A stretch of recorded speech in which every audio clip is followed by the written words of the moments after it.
Sports Hall of Fame continuing to grow. The 2020 class being introduced over a period of a week or two here. One or two names already released, and the name released earlier today is the gentleman who joins me now. Of course, he came here from Idaho, and a lot of us said, all right, who is this guy? We figured that out pretty quickly. He did quite a job for the University of New Orleans over 6 seasons, 2 NCAA tournaments, and 3 NITs, and memorable times, great support, really good in the community, and, of course, really helped change the scope of college basketball as a whole in the New Orleans area, if not Louisiana. Tim Floyd joins us now. And, Tim, first and foremost, great to talk to you, and congratulations on the award. It is richly deserved.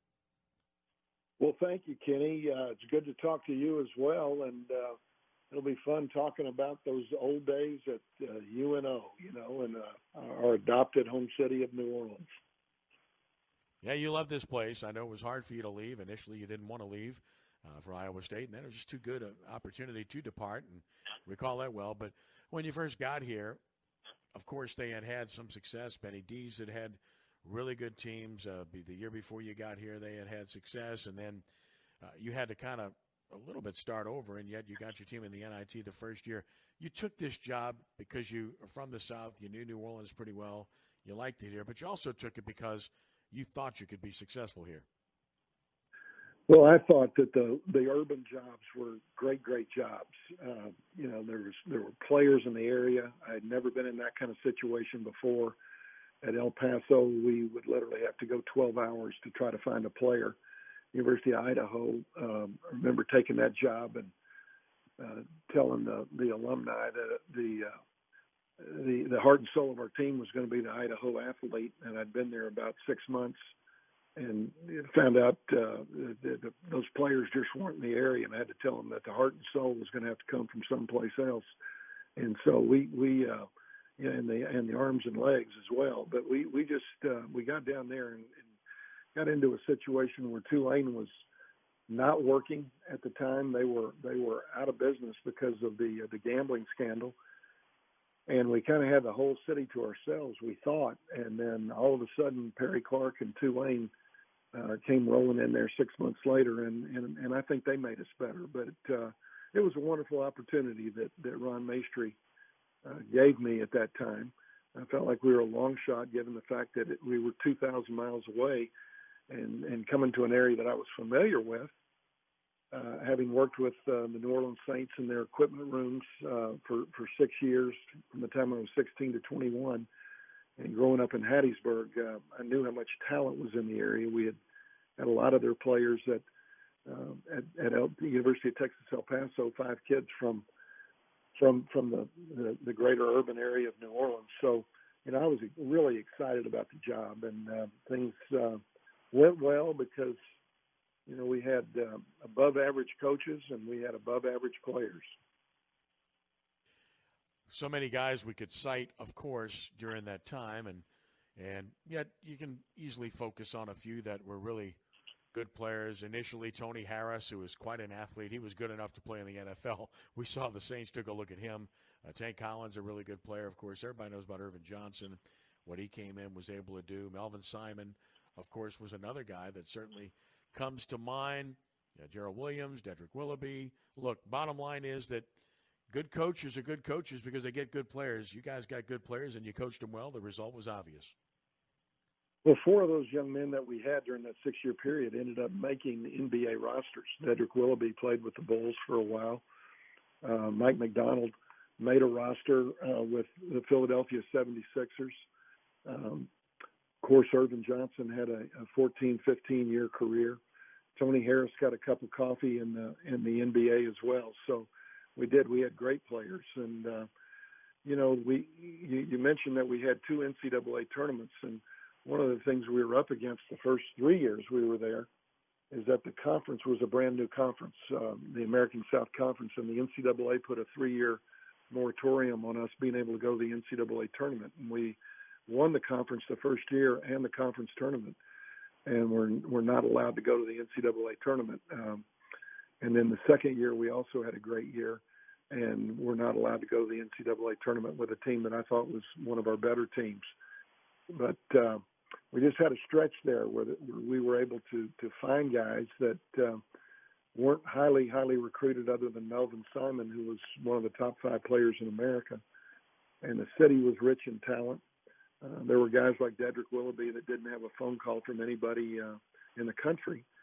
And he was our 5th guard at UNO. And when I went to Iowa State, his mother told me that I would take him at Iowa State. He'd had some academic difficulties at UNO and had flunked out. He went to a junior college for a year, but he went from being our 5th guard at UNO to being the runner-up MVP of the Big 12 Conference behind Paul Pierce. And that tells you how deep those teams were. And I thought, and looking back on it, probably the most talented teams that I ever coached. Tim Floyd with us, being inducted into the Greater New Orleans Sports Hall of Fame. Date to be determined with these current circumstances we find ourselves in, but certainly it will happen, and we're sure looking forward to that. Yeah, I mean, beating Pan American to win a conference tournament, still not getting in, was very disappointing. And it was really one of those situations that you couldn't control. But I wanted to ask you, look, Perry Clark was on with us the other night, and, of course, he's going into the Hall of Fame with you. It's only appropriate, I think. But one of the things Perry talked about was how you made him better because you pushed him and how good you were as a coach and your program, but how good college basketball was at that time as we turned into the 1990s with LSU and Dale Brown, with Louisiana Tech, of course, where you went to school, and also with University of Louisiana Lafayette, as it's known now. You had 5 really good programs in this state. Oh, yeah. I mean, those teams at Louisiana Tech were just awesome. Southwest Louisiana, I thought, were the most talented teams in our league. Marty Fletcher was there. Arkansas State was very, very good in those days. And we always tried to play a strong non-conference schedule, and we had games with Notre Dame in our building. We had Pittsburgh coming into New Orleans to play, Ohio State coming into New Orleans to play, Oklahoma State with Eddie Sutton. We had a 4-year contract with them, Mississippi State, home and home, Memphis, home and homes. And I think that created some interest. It was a time when there was no pro basketball in the city. And Perry may have said that we got him better, but he certainly got us better because he was a relentless recruiter, and just, I thought, a terrific coach.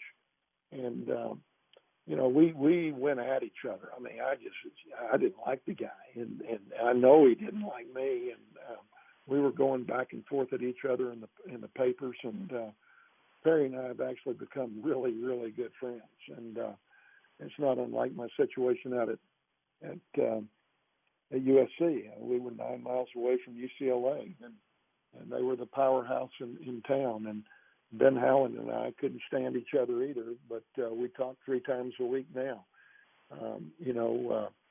I really feel like if you're getting along really, really well with the guy across town, probably tells me that you're not doing your job. And he wasn't really getting along with me, and I wasn't getting along with him. But I think he's a hell of a guy. No doubt. Of course, it was hard to leave here. Talk about that. I know, and I remember very well talking to Bill Becknell. You had the opportunity at Iowa State. Initially, you didn't want to go, but it was just too good of an opportunity to pass up. And yet, when the reality struck, how difficult was it to walk out that door here? Well, we just loved, first of all, the city of New Orleans. We loved the fact that we were building something pretty special. I loved the fact that I was in an area with talent, and I knew that there wasn't a whole lot in the state of Iowa. I knew that Iowa State had a history of a last place finish, 8th place finish in the 60-year history of the Big 8 Conference. All those things played in, but I think the biggest thing that played in for me is that I had worked for a man, Don Haskins, at the University of Texas El Paso, which had been Texas Western College, and he stayed at the same school for 38 years. And he always told me that if you ever got with an athletic director that you liked, you'd be really, really lucky, really, really fortunate. And in addition to that, you better just hang on to him and stay. And I just had an incredibly great relationship with Ron Maestri. We're still very close to this day. And New Orleans was going to be my El Paso. I was going to stay for 38 years. And I remember going up there and visiting Iowa State, and they had great facilities. Most everybody does. But it didn't feel like home at that time. And Beverly and I got back, and I just said, I'll just have some fun with this thing. And they were offering me 7 times the amount of money that I was making at the University of New Orleans. And I just came out with a quote that said, I prefer bass fishing over ice fishing. And it was televised in Iowa. And so I turned the job down.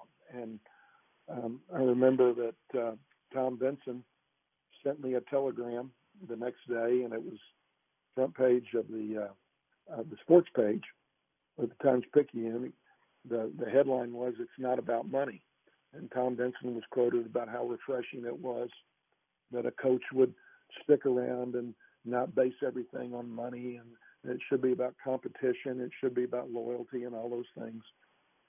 And I was not able to get in touch with Don Haskins during the decision-making process. He was out coyote hunting out in New Mexico. Well, he got back and heard that I'd turned down Iowa State, and he called my wife and said, "Now, how much did they offer him?" And she told him. And he said, "Well, you get out a pen and a piece of paper and you deduct. You just subtract what he's making from what he was going to make at Iowa State. And you tell him to go out and buy a coat, a winter coat, and call them back and tell them that he made a huge mistake and he'd like to go back." And I just didn't feel comfortable doing it, but I went ahead and did it because he was my mentor. And so we took the job the next day, and then the headlines of the sports page was that it was about money, and that really is what it came down to, and just being perfectly honest. But sure, every time we had an opportunity to come back, we came back, and have always tried to have some kind of presence in the city, and then certainly had the opportunity with the Hornets, and that didn't quite work out. We were there a year, but had a lot of fun doing that as well.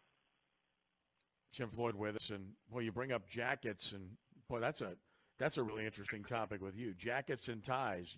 You weren't really good with those when you made road trips. You somehow managed to forget them sometimes, and then of course on the bench they didn't last very long either, as I recall.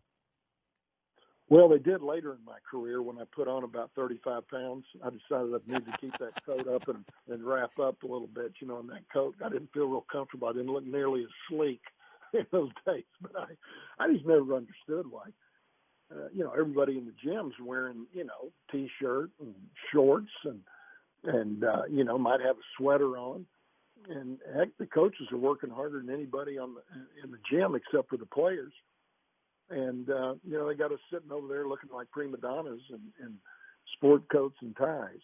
But, there was an image you had to try to present, so I always would walk out with one. But first opportunity I got to take them off, I'd take it off.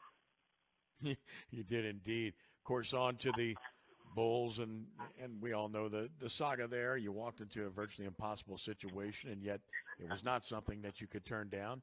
You took it. You probably learned a lot. You got a lot of barbs, and of course, you didn't deserve it. We defended you vehemently here, and yet, again, you're only as good as what's around you, and you took over a situation. It was a total rebuild, and there was no way to have success. And yet, how did that experience grow you, and what did you learn from it? Well, I had to. I guess I grew more in the area of patience than anything else, because the reactions from the players, if you go at it like a college coach and you're confronting every possession over the course of an 82-game season, those guys don't really receive that real well. And so I got to where I started coaching by counting to 10 every time I saw a mistake. I'd just go 1,001, 1,002, and let some things roll off your back. I never was real comfortable with them losing. The essence of what you try to do is win ball games. Never was real comfortable with the idea that you couldn't put your own roster together. But I kind of understood that going in, that I wasn't going to be involved in the drafts or the trades or the free agency. I kind of thought they might listen to you if you went to them and told them that this guy just flat couldn't play and you needed somebody else. But they always, came at you with the idea that you just need to be patient and developing. We can project. Our great scouting staff can project, and we know who he's going to become. But so, that part of it was very, very difficult for me. And but I'd say that the biggest thing is, you learn some NBA actions, you learn some plays, that type of thing. But you don't practice like you do as a college coach. You play 2 games in college a week, and there you're playing 4 and 5 days, if not 4 and 6 days. So you're playing 4 and 5, you give them a day off, so you're not practicing for 5 days. If you're playing 4 and 6, you might practice 1 day and then give them a day off so that they'll have their legs to go play the next 4. And we were the youngest teams in the history of the NBA, and the payroll had gone from $77 million down to $23 million. And if you're either the lowest salary cap team or the youngest team in the league, either one, you're going to lose. And we were both. And it was a very, very difficult standpoint from the standpoint of just winning and losing and confronting a team after a loss, confronting the team at halftime down 15. Getting them ready to go to practice the next day after they've lost 3 in a row. Seeing the media 3 times a day on game day, 20 minutes during the shoot around, 20 minutes before the game, 20 minutes after the game.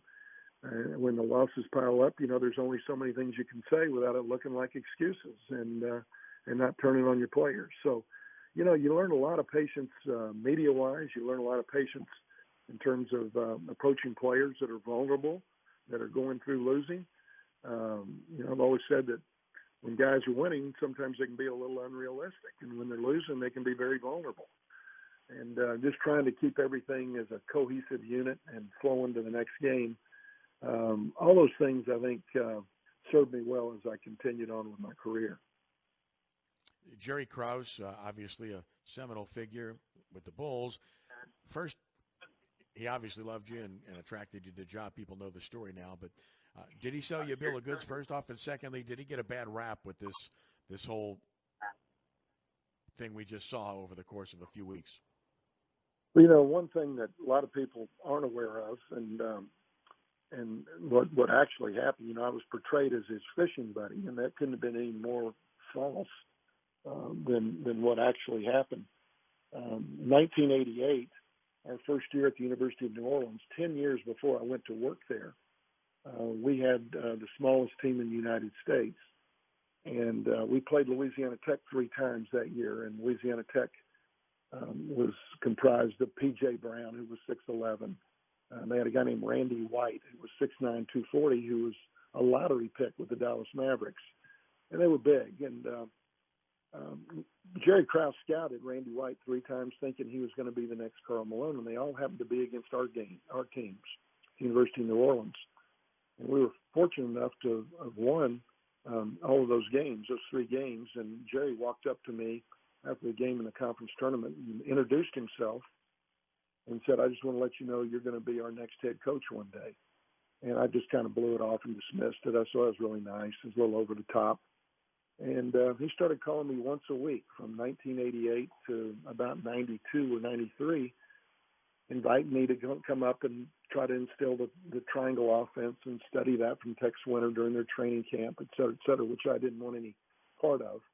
I was going to run the offense that I thought fit our teams and our personnel.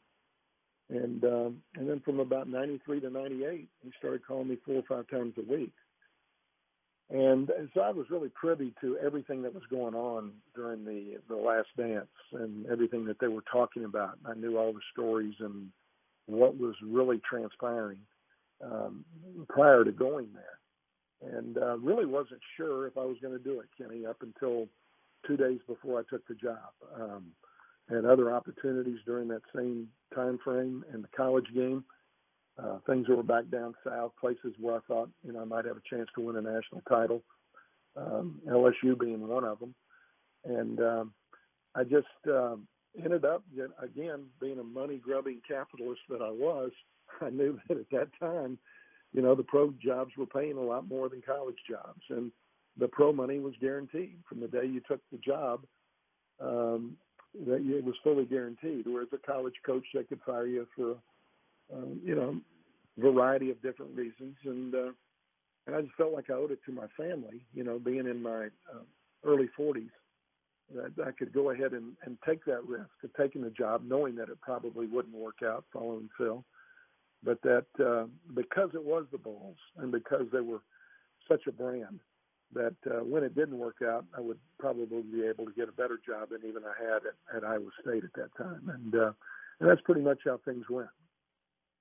Yep, and then up at USC, of course, the Hornets season, I remember it very well. And, going 500, making the playoffs, losing in the final game of that series with Miami. And I thought unjustifiably got dismissed then because I thought you'd actually done a solid job. You're missing one of your best players for more than half a season. The other good player didn't buy in, so to speak, and yet I thought you did an excellent job and really deserved a better fate in that particular instance. You came back and helped as an assistant later with this franchise as well. Finished up at UTEP, and as you look back at the career now in coaching that you've completed, what would you say is the one thing that stands out the most? Was there any one accomplishment or any one overarching item that stands out in your mind about what you were able to accomplish? No, not really. I felt like I was a really average coach who had above average assistants, who had above average players. We got very, very fortunate with Irvin Johnson walking into our office. Really changed my life, changed my career. I just had a great time doing it. I can't imagine doing anything else. I loved to be in a gym, loved to coach and teach, loved to try to get players outside of their comfort zone and, try to make them better, even if it meant that they were half the time mad at me. It didn't matter. I just feel like the luckiest guy in the world. The days with the 6 years with the New Orleans Saints and being around J.D. Roberts and John North and Ernie Hefferly and working side by side with Coach Stram for 2 years. Just an incredible run. I had 12 coaches become Division I head coaches. John Brady was on our staff down there at the University of New Orleans and was everybody, he took a team to the Final Four, was a great coach. Joey Steibing was a coach of the year, and then he became a head coach. Mike Girolando and Mark Petrie were from New Orleans. Mike became the head coach at Loyola and was assistant at LSU. Ken Moon Jones was a New Orleans guy. I was glad that we were able to bring in New Orleans guys like he and Al Gaucher, who was really, really helpful to us. Wimp Sanderson's son went on to become a Division I head coach at Lipscomb, and that's just at the University of New Orleans. I mean, we were surrounded with really good people. I thought it was an exciting time for college basketball in New Orleans just because we didn't have the pro sports. It was not a pro basketball city, and people, embraced watching some of these guys develop. And it was just a great time in our lives. Loved every bit of it. I've always loved the city. Still pull hard for the Pelicans. Still pull hard for the University of New Orleans. I pull hard for Tulane. I want to see all the Louisiana teams do well. And I'm spending a lot of my days in retirement just going by and slipping into a gym and buying a ticket and sitting up on the 25th row and just watching and watching other coaches sweat. And now I'm evaluating the coaches. Everybody was evaluating me throughout those years, but I'm having a good time doing that. But, Beverly and I are just, really grateful that Ron gave us that opportunity. That George Shinn gave us that opportunity. We sure loved every single second that we were in the city. And we're still living not too terribly far away, about an hour and 15 minutes away up in Poplarville, Mississippi. Have a little place outside of Nashville where we can spend time with our grandkids. But, just enjoying every day of retirement as well. As well you should. And call Coach Gentry and tell him you want a front row seat sometime soon, okay? So there you go. I think he'd take your call. I'm just saying. So possibly. Well, he did work with me for a year. I know that. Which is why I said that. So he's a good guy. Yeah. Tim Floyd being inducted in the Allstate Sugar Bowl Greater New Orleans Sports Hall of Fame. Date to be determined once this pandemic calms down. But surely looking forward to that. It's going to be a great night and just an absolute pleasure to have nominated you and to see you get this just reward. And we sure look forward to it happening, Tim. Look, congratulations to you a pleasure visiting with you. Call your friend, always will, and God bless you and your family, man. Well, thank you, Kenny, and thanks for nominating me. Okay, I'll always remember that, and I look forward to the night when we all get together. You got it, buddy. Thank you, Tim. All right. Okay. See you. Appreciate it. Bye-bye.